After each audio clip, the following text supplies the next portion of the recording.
الحمد لله رب العالمين والصلاة والسلام على نبينا محمد وعلى آله وصحبه أجمعين أما بعد.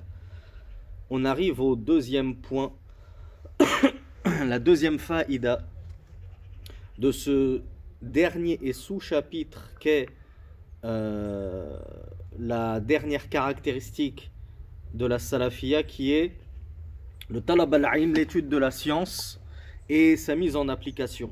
On a vu dans la première faïda, premier bénéfice qu'on tire de ce sous-chapitre, on a dit que c'était que les salafis ne patauchent pas dans le débat, la discussion stérile, mais ils marchent avec Qala Allah, Qala Rasulullah, les adillah, les preuves et les paroles des salafus salih, et ils marchent donc derrière les salafus salih. Ne marchent pas derrière leurs avis et leurs opinions.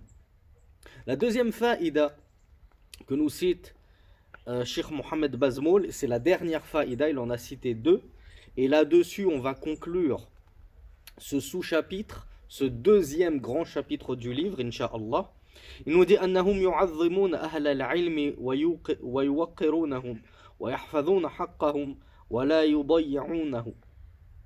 Et là, c'est vraiment une partie très importante, fondamentale, parce que combien de pseudo-salafis se revendiquant de la salafia contredisent ce que nous allons voir et étudier bi'idhnillah. Donc Cheikh Bazmoul nous a dit que ils, c'est-à-dire les salafis, les gens de la sunna et du groupe, ils révèrent les gens de science. Révérer quelqu'un, c'est-à-dire lui accorder de la déférence, c'est-à-dire le respecter, l'honorer. Et ils sauvegardent leurs droits, ils protègent leurs droits, c'est-à-dire qu'ils ne leur manquent pas de respect, et ils n'attentent pas à leurs droits. Il nous dit عن أبي الدرداء رضي الله عنه قال سمعت رسول الله صلى الله عليه وعلى آله وسلم يقول من سلك طريقا يبتغي فيه علما سلك الله به طريقا إلى الجنة.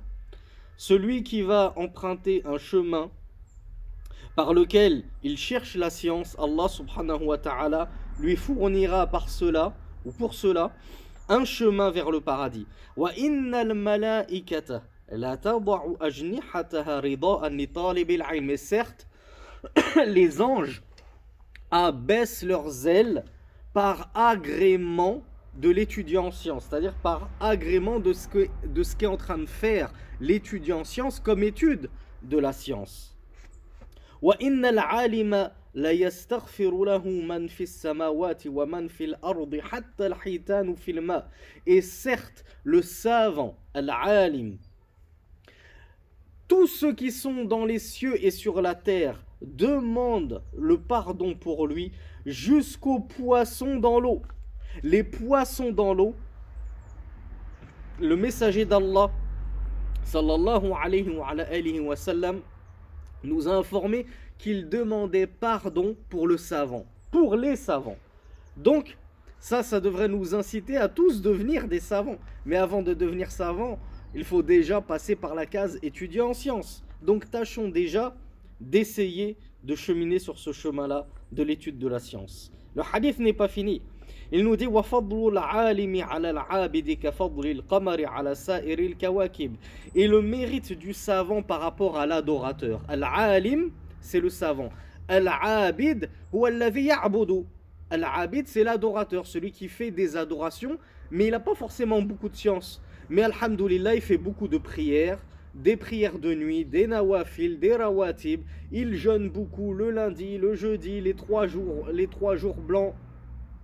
Il va au pèlerinage à chaque fois qu'il en a l'occasion. Il fait des aumônes surérogatoires, etc. C'est un abid, mais il n'a pas forcément de science. Lequel est le meilleur? Le grand adorateur ou le grand savant? Eh bien, Rasulullah sallallahu alayhi wa sallam nous dit que c'est le savant qui est meilleur. Pourquoi? Car il a dit le mérite du savant par rapport au simple adorateur est comme le mérite de la lune par rapport à tous les autres astres. Lorsque tu vois dans le ciel quel est l'astre le plus brillant, forcément c'est celui qui est le plus proche de nous, c'est la lune. Eh bien la lune, sa clarté est bien plus irradiante que la clarté des étoiles qui sont beaucoup plus loin de nous. Donc ainsi, le messager d'Allah a comparé le savant qui inonde de sa lumière tous ceux qui l'écoutent, tous ceux qui ont besoin de science, par rapport au abid qui n'illumine que sa propre âme. Il n'illumine que son propre cœur, parce que ce que le abid fait, c'est entre lui et son Seigneur, et ça ne bénéficie qu'à lui. Tandis que Al-Alim, le savant, ce qu'il fait, ça bénéficie à tous ceux qui l'écoutent. Ça peut bénéficier au monde entier.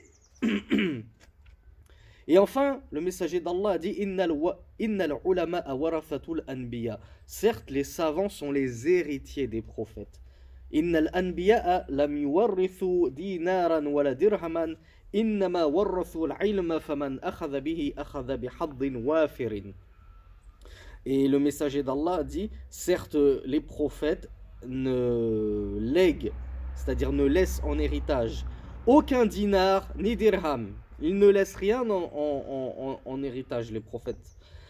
Mais ce qu'ils laissent, c'est la science. Et il nous dit alors, et quiconque l'aura prise, c'est-à-dire quiconque aura pris une part de cette science, aura certes pris une part immense. La chose la plus importante dans cette dunya, ce n'est pas de courir après les dananir et les darahim, après les pièces d'or et les pièces d'argent. La chose la plus importante dans cette dunya, c'est de courir après al-ilm, après la science. Fin du hadith du messager d'Allah sallallahu alayhi wa ala alihi wa sallam.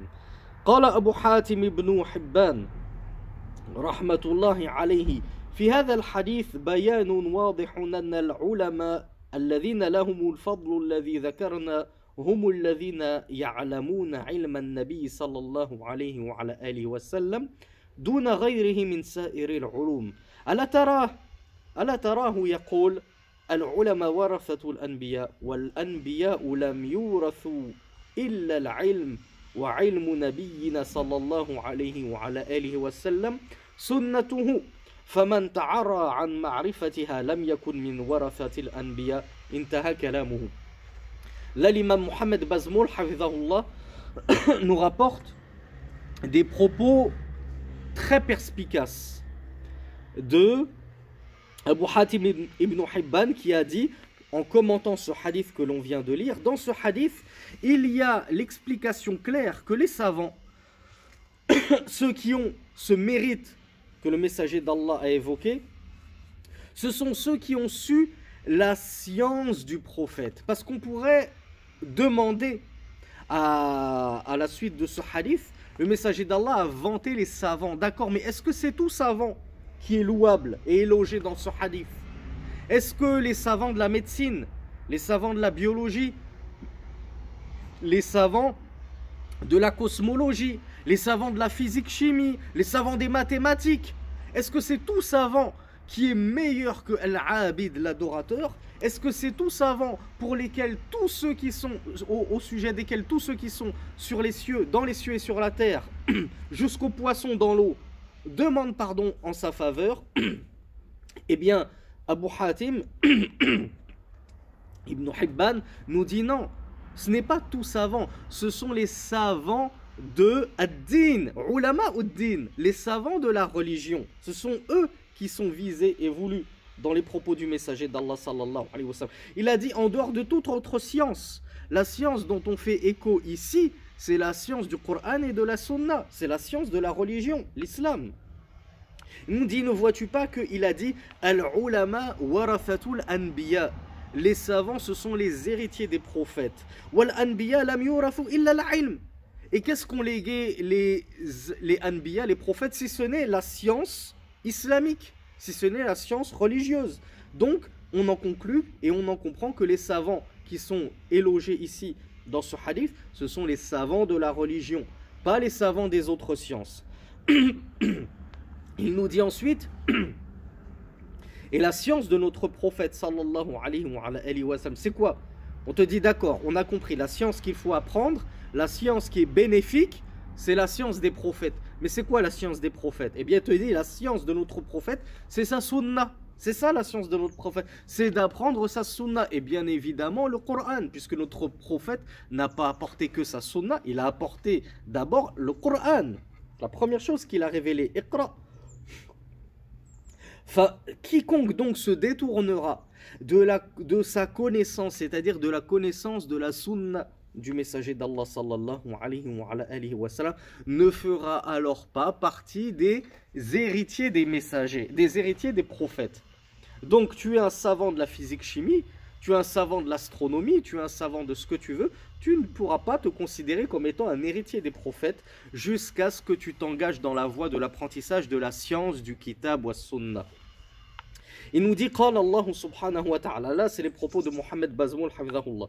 Il nous dit, Allah a dit, azza wa jal, wa idha ja'ahum amrun min al-amni aw al-khawfi adha'u bih, wa law radduhu ila ar-rasul wa ila uli al-amri minhum la'alimahu alladhina yastanbitunahum minhum.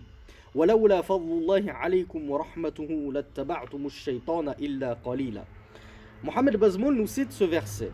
Et lorsque leur vient une affaire concernant la sécurité ou l'insécurité, ils la diffusent, ils la propagent. Et si ils l'avaient renvoyée, c'est-à-dire cette affaire, aux messagers et aux détenteurs du commandement, aux détenteurs de l'autorité parmi eux, ils l'auraient su, ces derniers-là. Ces derniers en auraient extrait la sagesse et la position à adopter, l'attitude à adopter par rapport à cette nouvelle qui leur est parvenue. Et si ce n'était la grâce d'Allah sur vous et sa miséricorde, vous auriez suivi le diable si ce n'est un petit nombre d'entre vous. C'est-à-dire, vous auriez tous suivi le diable en dehors d'un tout petit nombre parmi vous, si ce n'était la grâce d'Allah subhanahu wa ta'ala et sa miséricorde sur vous. Cheikh Mohammed Bazmoul commente ce verset. Et il nous dit, dans ce verset, il y a, c'est-à-dire l'ordre de retourner vers eux, c'est-à-dire de retourner vers les gens de science. Lors des nawazil. Les nawazil, c'est quoi? C'est les événements qui arrivent, les catastrophes, tous ceux qui nous tombent sur la tête sans crier gare. Il nous dit, lorsqu'il s'agit de demander quel est le jugement par rapport à cette affaire, cette catastrophe, comment faut-il se positionner, comment faut-il agir, il nous dit, eh bien, lorsqu'on cherche à savoir comment se positionner, comment agir, vers qui on doit se retourner, vers nous-mêmes et vers nos esprits, vers nos intellects, non. Il a dit, on se retourne vers les détenteurs de l'autorité, les détenteurs du commandement, et parmi eux se trouvent les savants. À la tête d'eux se trouvent les savants. Et il faut délaisser le fait, il faut délaisser le fait de les précéder en cela. Et de dire on ne va pas consulter les savants, on ne va pas consulter les détenteurs de l'autorité, ceux qui connaissent comment gérer le pays, etc. On va agir selon nous-mêmes. Non, Cheikh Mohammed Bazmoul nous dit ce verset est une preuve qu'il ne faut pas agir par toi-même, il ne faut pas te hâter et te précipiter à vouloir prendre le devant sur les gens de science, dans les décisions qu'il faut prendre. وفي الآية أن الرجوع إلى أهل الري رد لما أمر الله سبحانه وتعالى به من الرد إلى العلماء الذين يستنبطونه. Et là, Cheikh Mohammed Bazmoul nous dit, il y a dans ce verset, on déduit de ce verset que une réfutation à ceux qui vont se retourner pour déduire les affaires, déduire des événements qui sont apparus, ils se retournent vers qui? Ahlul Ray. Souvenez-vous des cours précédents, Ahlul Ray, c'est en opposition à Ahlus Sunnah wal Jama'a. C'est ceux qui vont délaisser la Sunna, qui vont délaisser le Coran, ici, dans ces propos-là. Ils visent ceux qui délaissent la Sunna et qui ne se basent que sur leurs propres opinions, qui pensent tout connaître et être capable de tout diriger, de tout régler, de tout solutionner, sans jeter un seul regard au Coran et à la Sunna. Eh bien, nous dit ce verset est une réfutation à leur encontre, à ces gens qui se retournent vers les gens de l'opinion, au lieu de se retourner vers les ulama, vers les savants. Il nous dit car les gens de l'opinion ne font pas partie des gens de al-istimbat. Al-istimbat, c'est quoi? C'est le fait de sortir le jugement qu'il convient d'appliquer dans une affaire. Le fait de le déduire avec sagacité, avec intelligence, avec perspicacité. فإصدار البيانات العامة والخطابات العامة في النوازل لا يفتأت فيه عليهم بل لا بد من الرجوع إليهم فإن هذا من حقهم. Il nous dit donc le fait de sortir, d'édicter des bayanat, le fait d'édicter et de promulguer des communiqués, des avis officiels et généraux dans les nawazil, dans les affaires qui nous touchent, les événements, les catastrophes qui nous touchent, il nous dit cela revient aux ulama, cela revient aux savants, et il ne convient pas de les précéder en cela, car cela fait partie de leurs droits. Quels sont parmi les droits des savants sur nous? Le fait qu'on se taise et qu'on attende patiemment et humblement qu'ils se prononcent sur une affaire avant de bouger. On ne les précède pas là-dessus et on ne se hâte pas à les devancer dans la conduite qu'il faut opter dans tel et tel événement. Ensuite, il nous a ramené une longue citation de Cheikh Ibn Sa'di, rahimahullah. On va en lire que la moitié parce que c'est très redondant et seul le premier paragraphe nous intéresse réellement. nous dit قال الشيخ ابن السعدي رحمه الله في تفسير هذه الآية هذا تأديب من الله لعباده عن فعلهم هذا غير اللائق. Ceci est une correction de la part d'Allah subhanahu wa ta'ala envers ses serviteurs concernant ce fait qui ne convient pas d'être fait. Le fait de précéder les gens de science, précéder le messager d'Allah, et tout de suite, dès qu'on entend une nouvelle, on la diffuse en plus grand nombre, au lieu de la rapporter d'abord au messager d'Allah, à ses compagnons, afin qu'ils sachent quoi faire de cette nouvelle. Eux, ils la diffusaient comme ça, ils l'ébruitaient. Il nous dit وَأَنَّهُ يَنْبَغِي لَهُمْ إِذَا جَاءَهُمْ أَمْرٌ مِنَ الْأُمُورِ الْمُهِمَّةِ وَالْمَصَالِحِ الْعَامَّةِ ما يتعلق بالأمن وسرور المؤمنين أو بالخوف الذي فيه مصيبة عليهم أن يتثبتوا. Il convient aux croyants, lorsque leur vient une affaire parmi les affaires importantes qui renvoie au bénéfice général de la Ummah. Hein, c'est une affaire qui concerne toute la Ummah, qui va concerner toute ou une grande partie de la Ummah. Une grande partie de la communauté, que ce soit une affaire qui va être relative à la sécurité nationale du pays, que ce soit une affaire qui va être relative à une catastrophe qui aura touché tout un pays, tout un continent, toute une ethnie, etc., etc. Et il nous dit, il convient aux croyants an yatathabbatu, d'être ferme et de faire preuve de pondération. De ne pas faire preuve de précipitation. Ils font preuve de pondération, ils y vont doucement et ils rapportent cette affaire uniquement aux détenteurs de l'autorité, aux savants. Qu'ils ne s'empressent pas à diffuser comme ça à tout le monde et à n'importe qui cette nouvelle.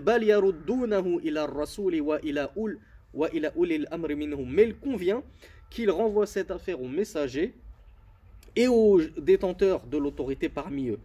أهل الري والعلم والنصح والعقل والرزانة الذين يعرفون الأمور ويعرفون المصالح وضدها. Ces gens-là, c'était les gens de l'esprit, les gens de l'intellect, les gens de la sagacité, les gens du bon conseil, les gens de la perspicacité. Ces gens-là connaissaient les affaires et ils connaissaient ce qui était bon pour la communauté et ils savaient ce qui était néfaste pour la communauté. Voilà pourquoi c'est à eux en premier lieu qu'il faut rapporter les affaires. On s'arrête là pour la citation de Mohammed de Cheikh Ibn Sa'di par rapport à ce verset. Ensuite, Mohammed Bazmoul hafidhahullah nous dit وَتَرْكُ الرُّجُوعِ إِلَى الْعُلَمَا فِيهِ ضِيَاعٌ لِحَقِّ الْعُلَمَا. Le fait de ne pas se retourner vers les savants, ceci constitue une perte de leurs droits, une perte du droit des savants. Donc tu n'auras pas sauvegardé le droit des savants, tu n'auras pas préservé le droit des savants sur toi si tu ne te retournes pas vers eux pour les affaires religieuses. وهذا يترتب عليه أضرار كثيرة.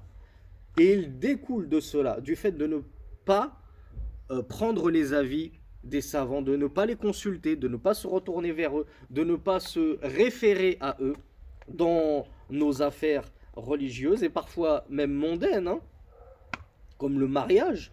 Le mariage, c'est une affaire mondaine, mais comme elle touche aux religieux, il peut être très judicieux de consulter un savant. Est-ce que tu me conseilles d'épouser tel frère qui écoute tel et tel shir, par exemple?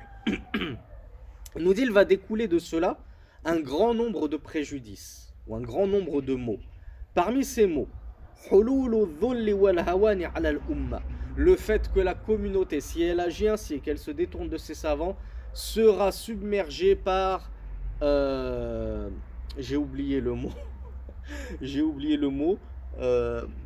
Al-Dhul, c'est le contraire de Al-Izza. Ah, le mépris, si je peux traduire comme ça. J'ai oublié le mot. Le mot ne me revient plus. Bref, elle sera noyée dans l'humilité. Mais l'humilité dans le sens de... elle sera humiliée. Donc elle sera humiliée, cette communauté, si elle ne revient pas vers les savants. Quelle est la preuve de ces propos? Il nous dit يوضح ذلك الحديث الذي جاء عن ابن عمر قال سمعت رسول الله صلى الله عليه وعلى آله وسلم يقول إذا تبايعتم بالعينة وأخذتم أذناب البقر ورضيتم بالزرع وتركتم الجهاد سلط الله عليكم ذلا لا ينزعه حتى ترجعوا إلى دينكم. Dans ce hadith qui est très connu, rapporté notamment par l'imam Ahmed, le messager d'Allah, donc c'est rapporté par Ibn Omar d'après le messager d'Allah sallallahu alayhi wa sallam, qui a dit lorsque vous aurez commerce selon Al-Aïna. Al-Aïna, c'était quoi? C'était une pseudo-vente fallacieuse, mensongère, frauduleuse, pour détourner le riba. En fait, c'était une ruse pour avoir recours au riba, pardon, je l'ai prononcé à la française. C'était une ruse pour faire du riba. Le riba, c'est l'usure, avec intérêt, donc. Pour esquiver cela, il faisait semblant de commercer, parce que Allah a dit Allah a rendu licite al-bay', la vente, mais il a défendu le riba, il a interdit le riba. Donc ils disent, nous on ne fait que de la vente. C'était quoi leur vente? Ils disaient, regarde, je te vends ce crayon à 10 dinars, mais tu me paieras plus tard, tu n'es pas obligé de me payer maintenant, d'accord? Tiens, l'acheteur prend le crayon et dit, d'accord, je te dois 10 dinars. Puis le vendeur qui a vendu le crayon lui dit, attends, je te rachète le crayon, mais je te le rachète 9 dinars. Donc l'acheteur rend le crayon et lui dit, tiens, ben, je te le vends 9 dinars. Qu'est-ce qui s'est passé? Le vendeur initial qui avait le crayon en main, il a vendu le crayon puis il l'a récupéré, d'accord? Il l'a vendu 10 à paiement, avec échéance de paiement, tu me paieras plus tard, puis il l'a racheté à 9. Qu'est-ce qui se passe? L'acheteur, lui, il n'avait rien dans les mains. Tout d'un coup, il se retrouve avec 9 dinars dans les mains. Pourquoi? Parce qu'il a vendu le crayon, qu'il a acheté à 10 plus tard à 9. Donc, il a 9 euros dans les mains maintenant, l'acheteur. Mais qu'est-ce qui se passe? C'est qu'il a une dette de 10 dinars, 9 euros. On en parlait des dinars, donc continuons sur les dinars. Il a 9 dinars en main, mais maintenant, il a une dette de 10 dinars au vendeur. Donc, qu'est-ce qui s'est passé? En fait, ils ont juste fait un prêt à intérêt. C'est quoi ce prêt à intérêt? C'est que je te prête 9 euros maintenant et tu me les rendras plus tard, mais avec un intérêt de 1 euro. Bon, euro-dinar, c'est pas grave, vous avez compris là où je voulais en venir. Je te prête une somme d'argent, mais je la récupère plus tard avec un intérêt. Là, on avait dit 9 dinars. Je t'ai prêté 9 dinars, tu les as dans les mains. Je t'ai acheté ton crayon à 9 dinars. Mais toi, tu me dois 10 dinars. Et tu me les rendras dans 1 an, dans 2 ans. Bien sûr, on s'est mis d'accord. Tu me les rembourseras dans 3 mois. Tu me les rembourseras au mois de janvier, etc. etc. Donc ça, c'est ni plus ni moins que du riba, c'est de l'usure. Mais ils font semblant, ils prennent un objet, comment dire, bouc émissaire, si je puis employer l'expression, pour se baser dessus, pour faire leur transaction d'usure. Et ça, ce crayon, c'est juste un prétexte. La personne, l'acheteur, il n'a pas besoin de ce crayon. Moi-même, j'en ai pas besoin. C'est juste, je te dis, je te le vends à 10, puis je le rachète à 9. Voilà ce que c'est pour résumer. Bay'ul ayna. Wa akhadhtum aznam al-baqar wa raditum biz-zara. Et vous prendrez la queue des vaches et vous agréerez la culture, les champs. Les ulama ont expliqué cette expression comme étant le fait, on prend la queue des vaches, c'est-à-dire que on est derrière les vaches, les bœufs. Parce que comme vous le savez, à l'époque, pour labourer les champs, et ça se fait encore beaucoup de nos jours, on emploie des bœufs. Il y a des bœufs qui tirent derrière eux, je ne sais plus comment s'appelle la machine, qui laboure le sol, elle rentre à l'intérieur de la terre pour retourner la terre. Et c'est comme ça qu'on labourait les sols. Et donc les gens se tiennent derrière les bœufs pour les contrôler, pour les orienter à droite, à gauche, etc. etc. Donc voilà ce qu'a voulu dire le messager d'Allah sallallahu alayhi wa sallam. Vous agréerez l'agriculture, vous en serez satisfait par rapport à quoi? C'est-à-dire que vous allez délaisser ce qui va venir dans la suite du hadith au profit de l'agriculture. Ça vous suffit, vous avez oublié l'akhira au profit de ad-dunya, cette vie d'ici-bas. Il nous dit wa taraktumul jihad. Et vous délaisserez le djihad, la lutte dans le sentier d'Allah.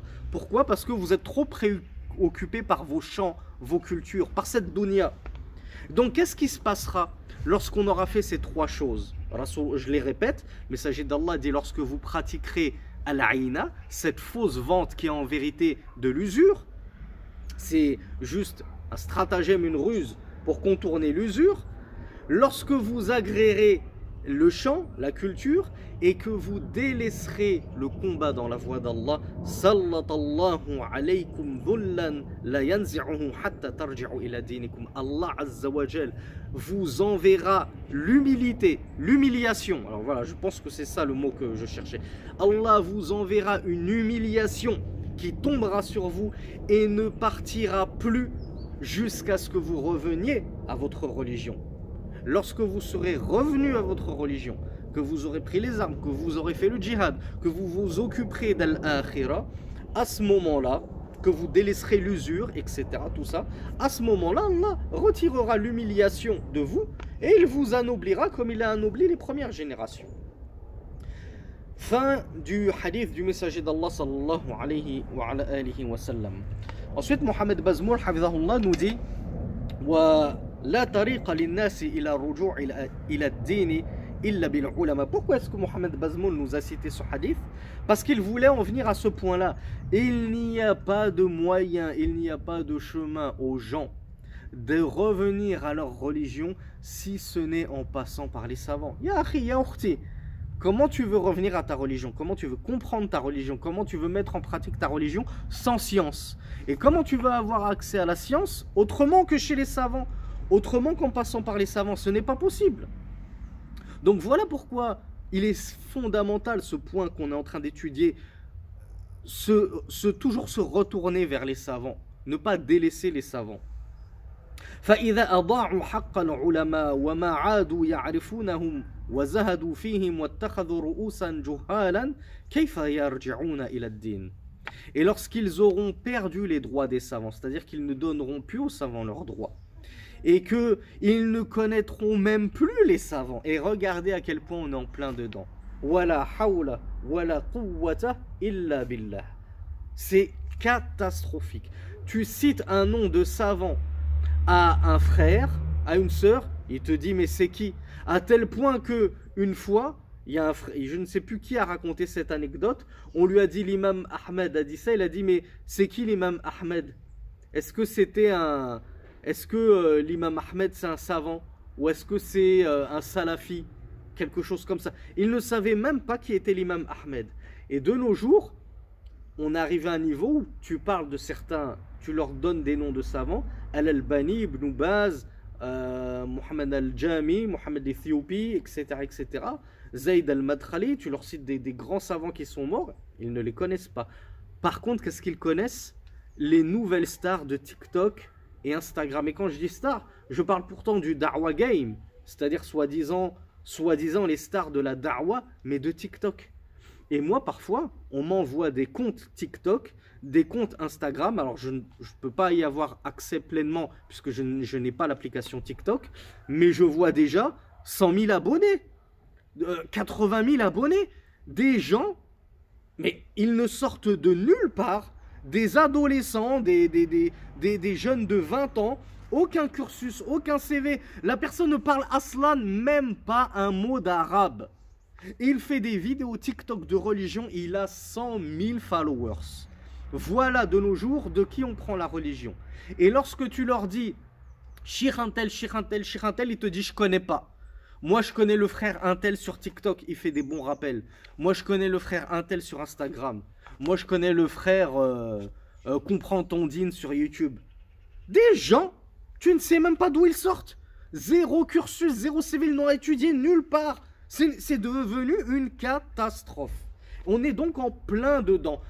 Le fait de faire ça, de concentrer tout notre intérêt sur ces énergumènes, ces gens qui parlent sans science, ces gens qui ont cru que c'était un jeu de faire da'wah, eh bien le fait, nous sommes blâmables, eux sont fautifs de faire da'wah sans science, de se précipiter à faire da'wah sans avoir étudié chez les savants, sans être diplômés, sans avoir de taskiya, quoi. Ils sont étrangers à la science et pourtant ils font da'wah. C'est une grave erreur. Mais nous aussi nous sommes responsables. Nous aussi nous sommes fautifs. Quelle est notre erreur? Quelle est notre responsabilité? Le fait de donner du crédit, comme le disent les jeunes, le fait de leur donner de la force. Ouais, faut lui donner de la force aux frères. Partagez, likez, abonnez-vous. Comment ça donner de la force? On donne de la force à nos ulama. On ne donne pas de la force aux inconnus. Donc nous sommes responsables de les mettre en avant, ces gens-là, de les partager, de les liker, de leur donner de la force.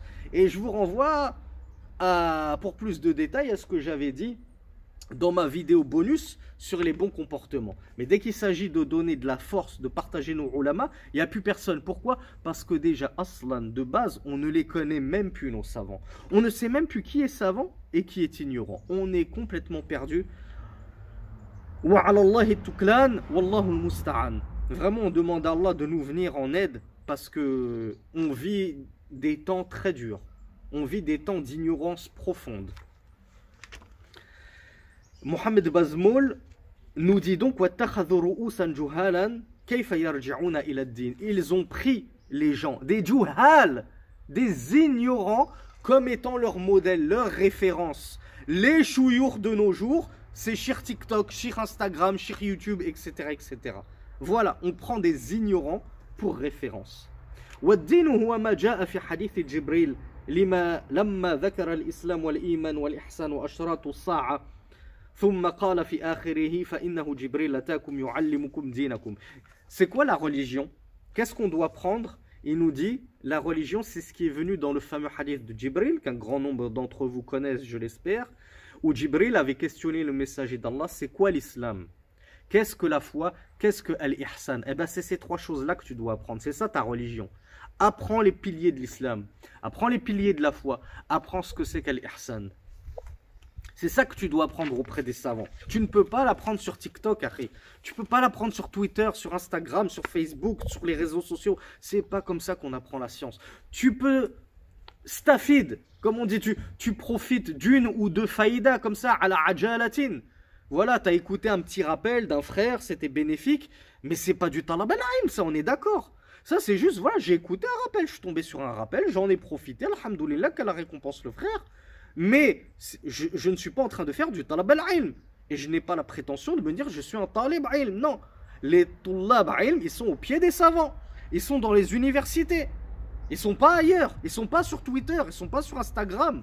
À fav, retweet des publications. C'est pas ça du talab al-ilm. Ça, c'est de l'istifada. On profite de quelques fawaïd, de quelques bénéfices, de quelques ma'loumat, quelques informations bénéfiques. Mais ça s'arrête là et ça ne va pas plus loin. Ne vous trompez pas, ne vous mentez pas vous-même.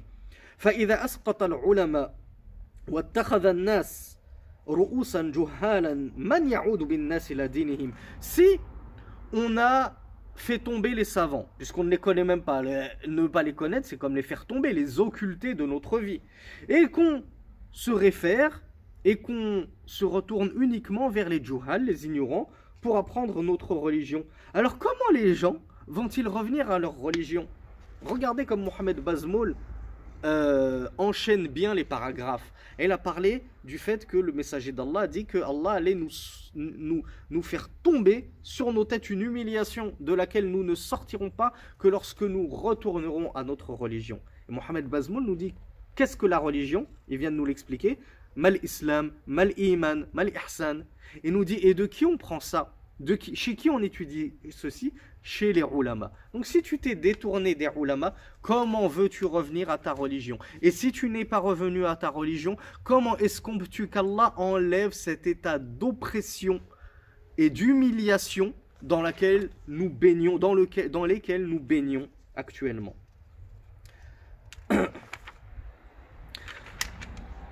Minha. Ensuite, Cheikh Mohamed Bazmoul nous dit, parmi les méfaits qui découlent du fait de se détourner des savants et de ne pas leur donner leurs droits. Al-khuruj an sabil al-mu'minin, le fait de s'écarter du chemin des croyants. Wa hadha manha tu'adu ashabuhu bin nar, ceci est une voie, le fait de s'écarter du chemin des croyants, c'est une voie à laquelle ceux qui cheminent dessus sont menacés par le feu. وَمَنْ يُشَاقِقِ الرَّسُولِ مِنْ بَعْدِ مَا تَبَيَّنَ لَهُ الْهُدَى وَيَتَّبِعْ غَيْرَ سَبِيلِ الْمُؤْمِنِينَ نُوَلِّهِ مَا تَوَلَّى وَنُصْلِهِ جَهَنَّمَ وَسَاءَتْ مَصِيرًا.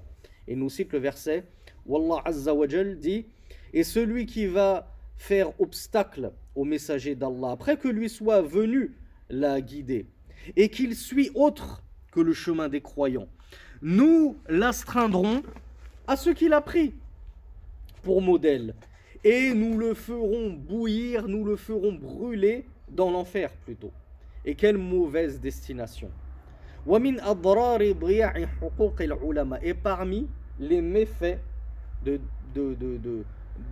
détruire et de perdre les droits des savants, al-wuqu'u fi khilaf ma amara bihi sallallahu alayhi wa sallam min ikram al-ulama wa hifdhi huquqihim wa adami idha'ihim. والله عز وجل يقول فليحذر الذين يخالفون عن أمره أن تصيبهم فتنة أو يصيبهم عذاب أليم.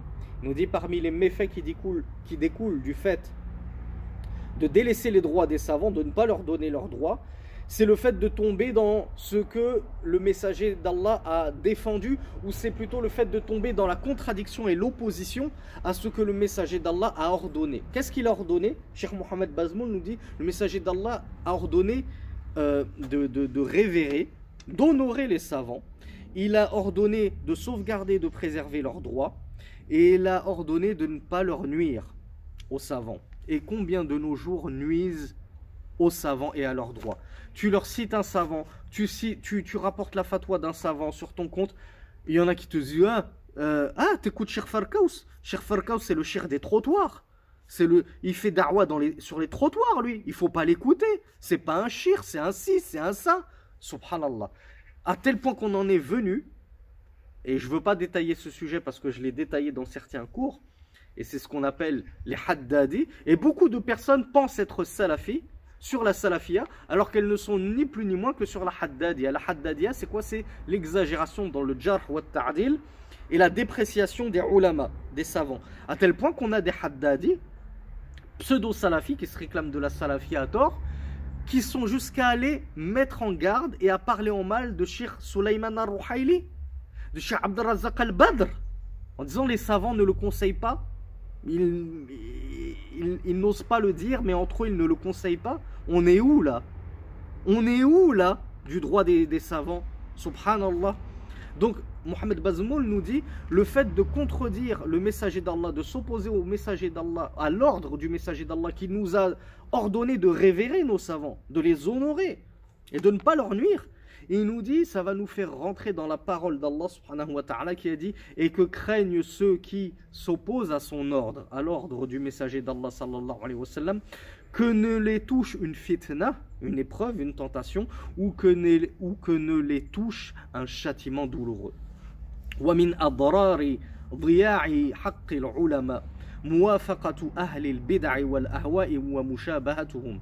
Et parmi les méfaits qui résultent du fait de délaisser, de perdre les droits des savants, il y a le fait de coïncider et de ressembler aux gens de la bid'a, de l'innovation et des passions. وذلك أن من سنن أهل البدع والأهواء انتقاص العلماء, car fait partie de leur sunna, fait partie de la guidée des gens de la bid'a. On va plutôt dire fait partie de la voie des gens de la bid'a, de l'innovation et des passions, le fait de déprécier, de mépriser les savants.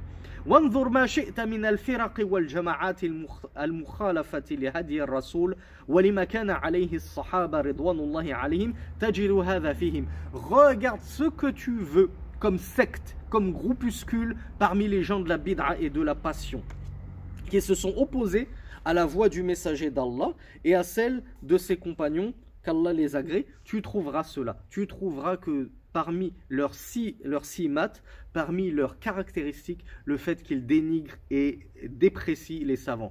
Là, je vous ai prouvé, enfin, je vous ai apporté le fait que les Haddadi, qui sont une secte, c'est une secte qui est sortie de la salafia, de la sunna, les Haddadi, parmi leurs plus grandes caractéristiques, c'est qu'ils manquent de respect aux savants. Ils déprécient, ils méprisent les savants. Donc, Cheikh Mohamed Bazmoul nous dit, prends n'importe quelle secte, tu verras qu'ils méprisent les savants. Voilà pourquoi Cheikh Bazmoul nous dit, celui qui va mépriser les savants, il va faire du tashabbuh bihim. Il va ressembler aux mubtadi'a, aux innovateurs et aux gens des passions. Il nous dit, fashi'atu amruhum mashhour. Les shi'a, les chiites, leur affaire, elle est claire, elle est connue. Et il nous dit en bas de page, dans une annotation, fahum qad raddu as-sahabata wa intaqasuhum illa al al-bayt wa man kana muwaliyan lahum bi za'mihim. Il nous a dit, c'est quoi les chiites? Qu'est-ce qu'ils ont fait qui est si célèbre que ça? Ils ont dit, ils ont rejeté tous les compagnons et ils les ont tous méprisés, dépréciés. Comme je vous ai dit, certains ont même affirmé avec aplomb, et ça fait même partie de leur shahada, de leur attestation de foi, que il n'y a d'autre Dieu qu'Allah, Mohammed est le messager d'Allah, que Ali est waliullah, et que Abu Bakr, Omar, Hafsa et Aïcha sont dans le feu. Donc ils ont déprécié tous les compagnons, sauf les Ahlul Bayt.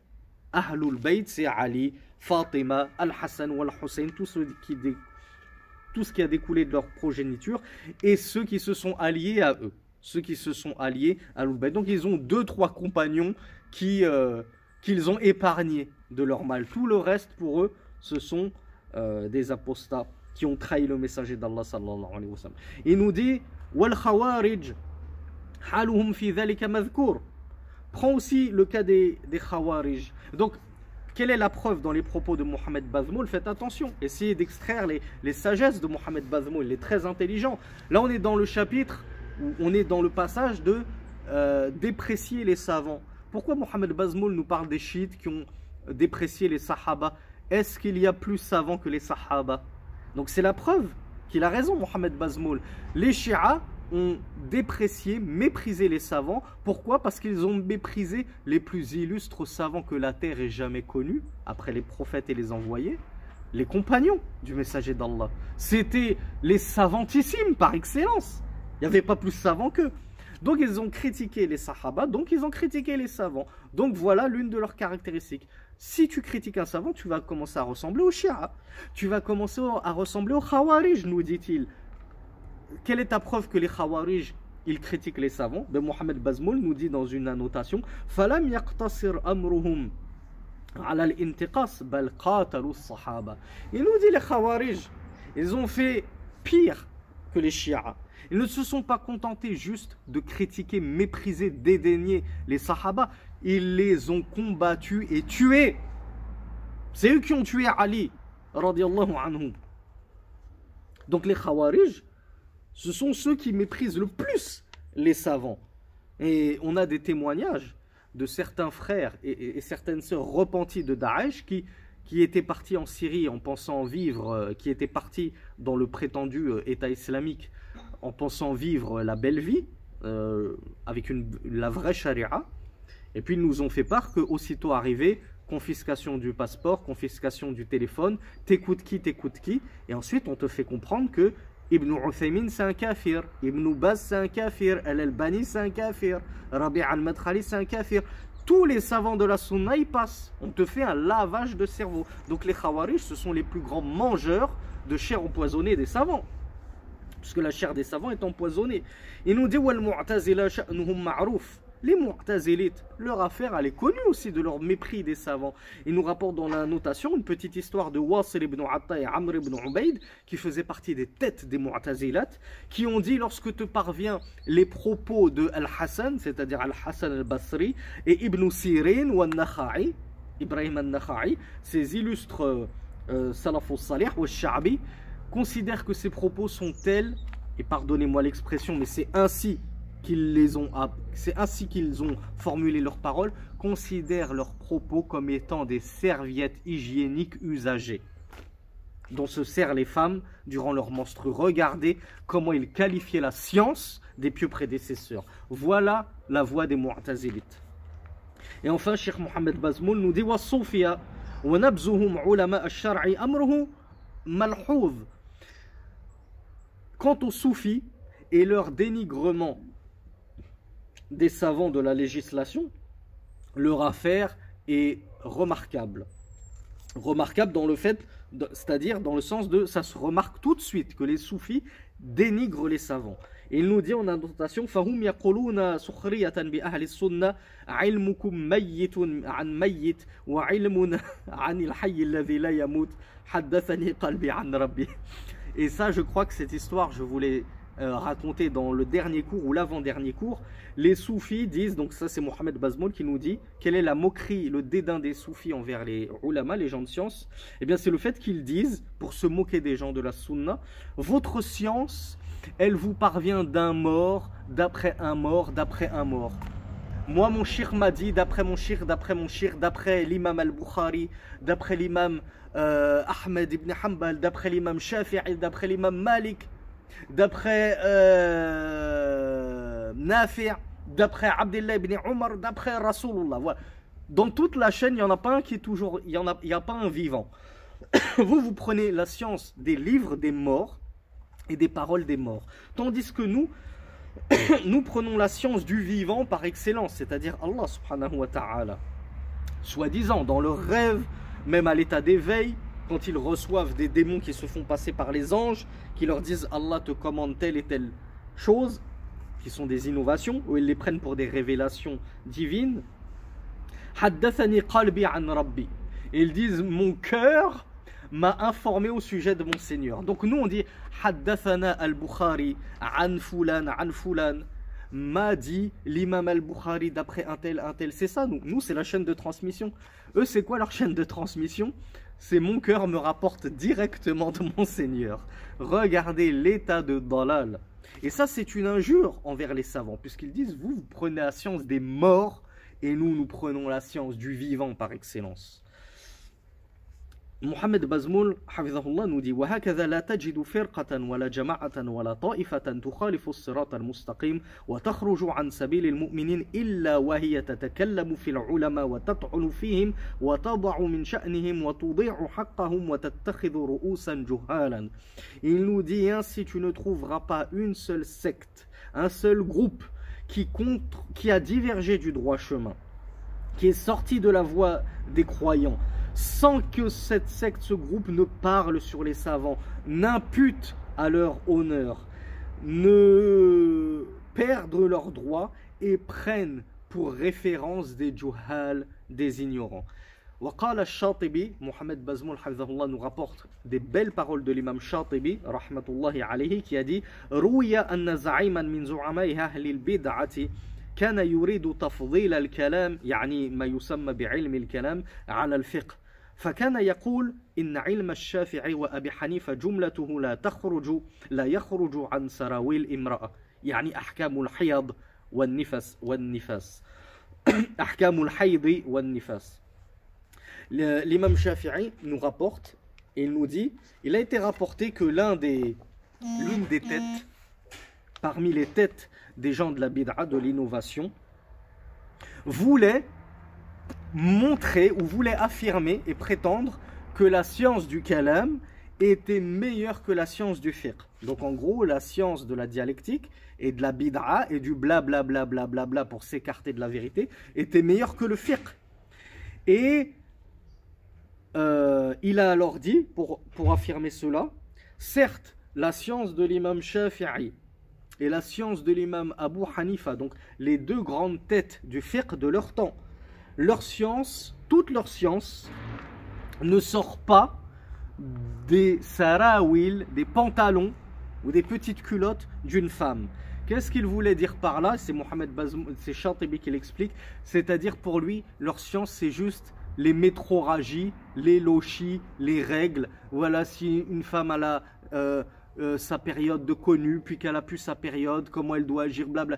Et c'est vrai que dans le chapitre du fiqh, on parle beaucoup des règles, des lochis, des métroragies, mais s'il a résumé toute la science de Shafi'i et d'Abu Hanifa à ce que contient la petite culotte d'une femme, c'était uniquement pour se moquer des savants du fiqh, pour les dédaigner, pour les mépriser, pour dire voilà de quoi eux ils parlent, voilà eux à quoi ils sont occupés, à s'occuper du sang impur des femmes, tandis que nous occupons de la plus noble des sciences qui est ilmul kalam, bizarmihim, selon leurs prétentions. Nous avons déjà expliqué que ilmul kalam, tous les savants de la sunna ont mis en garde contre cette science et que ce n'est pas de la science justement, c'est de l'ignorance.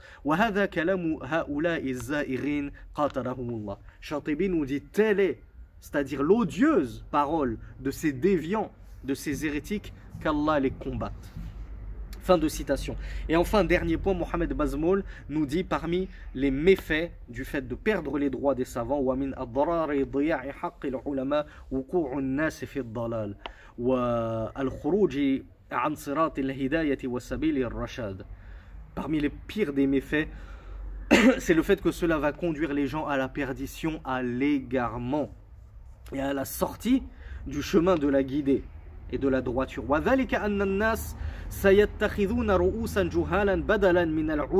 Comme on l'a déjà dit et vu, cela va amener les gens à prendre des ignorants comme leur référence, comme leur tête bien pensante, à la place de prendre les savants bien guidés. Ils vont alors les questionner ces ignorants. Et alors ces ignorants vont leur répondre sans science, puisqu'ils ne sont pas des savants, au lieu de les orienter vers les savants, et alors ils vont tous s'égarer. Celui qui aura la fatwa se sera égaré, celui qui aura reçu la fatwa, pseudo-fatwa entre guillemets, se sera égaré. Pourquoi? Parce qu'il ne l'a pas demandé au ahla dhikr. Comme le dit Allah subhanahu wa ta'ala, fas'alu ahla dhikr in kuntum la ta'lamun. Demandez aux gens du rappel. Si vous ne savez pas qui sont les gens du rappel, ce sont les gens de les ulama, les gens de science. Parmi les gens de la sunna et du groupe, pas les youtubeurs, pas les instagrammeurs, pas les tiktokers. Et quelle est la prochaine application qui va voir le jour où on va encore trouver des nouveaux mouftis, les nouveaux mouftis de la da'wah, avec des 100K, 200K, 300 000 followers? Quand est-ce que ça va s'arrêter? On est en train de s'humilier nous-mêmes en courant derrière ces inconnus. On est en train de nous opprimer nous-mêmes, de nous rabaisser nous-mêmes, en partageant le contenu, en likant, s'abonnant à ces ignorants. On se fait du tort à nous-mêmes. Donc Mohamed Bazmoul nous dit قد جاء ذكر ذلك في الحديث السابق وهو فيما جاء عن عبد الله بن عمرو بن العاص رضي الله عنهما يقول سمعت رسول الله صلى الله عليه وعلى آله وسلم يقول إن الله لا يقبض العلم انتزاعا ينتزعه عن الناس من الناس ولكن يقبض العلم بقبض العلماء حتى إذا لم يترك عالما اتخذ الناس رؤوسا جهالا فسئلوا فأفتوا بغير علم فضلوا وأضلوا. On te dit, on pourrait demander, certains pourraient demander à Cheikh Mohamed Bazmoul, c'est quoi ta preuve que le fait de ne pas nous retourner vers les savants, ça va causer notre perte, notre égarement, même si c'est tellement logique qu'on n'a même pas besoin qu'ils nous rapportent de preuves. Mais ainsi sont les savants de la sunna. Ils marchent toujours avec Al-Adillah. Ils éduquent toujours leurs auditeurs, leurs lecteurs à suivre le dalil et à leur rapporter la preuve afin de les tranquilliser. Il nous dit la preuve de cela se trouve dans le hadith de Abdullah ibn Amr ibn al-As radiyallahu anhuma, d'après le messager d'Allah sallallahu alayhi wa sallam, qui a dit certes Allah ne reprendra pas la science en l'enlevant des cœurs des gens. C'est pas comme ça, on n'est pas tous. Et moi, voilà, il y a un talib ilm à Marseille, il y a un talib ilm à Alger, il y a un talib ilm à Médine, il y a un talib ilm là, il y a un savant là, un savant là, un savant ci, un savant là.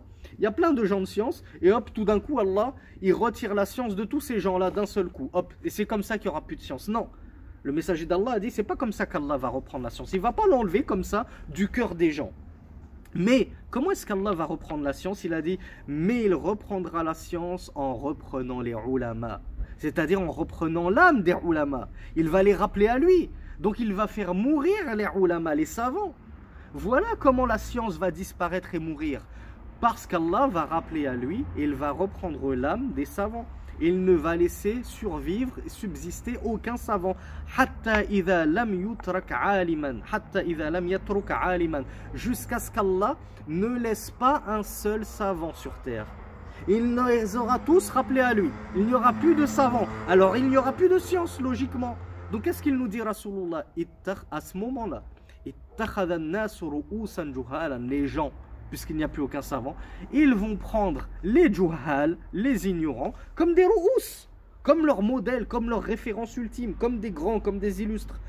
Fasa'alou ou fasou'ilou, ces ignorants vont être questionnés, puisqu'on n'a plus de savants vers qui se retourner et interroger, mais on va interroger des ignorants.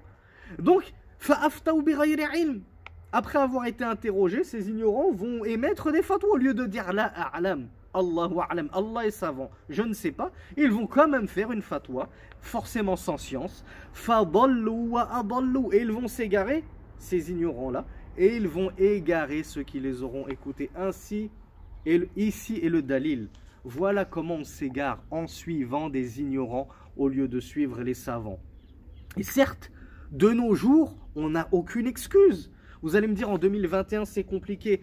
Ya Ikhwan, vous n'avez aucune excuse. Vous avez toujours des savants de vivants. Vous ne vivez pas à cette époque où le messager d'Allah dit Hatta la yatruk aliman, jusqu'à ce qu'il ne laisse pas, c'est-à-dire jusqu'à ce qu'Allah ne laisse pas un seul savant sur terre. À ce moment-là, les gens, oui, vont prendre les ignorants. Mais toi, quelle est ton excuse? Quelle est ton excuse de t'abonner et suivre les ignorants de TikTok? Et de prendre ta science sur TikTok. Et en plus, tu partages ça comme si tu partageais de la science bénéfique. Écoutez ça, écoutez son cours, écoutez son rappel, il est trop bien. Qu'est-ce que c'est que cette catastrophe? Est-ce qu'il n'y a pas suffisamment de savants sur Terre? Est-ce qu'il n'y a pas suffisamment de savants au Yémen, en Arabie Saoudite, aux Émirats Arabes Unis, au Koweït, en Algérie, en Afrique?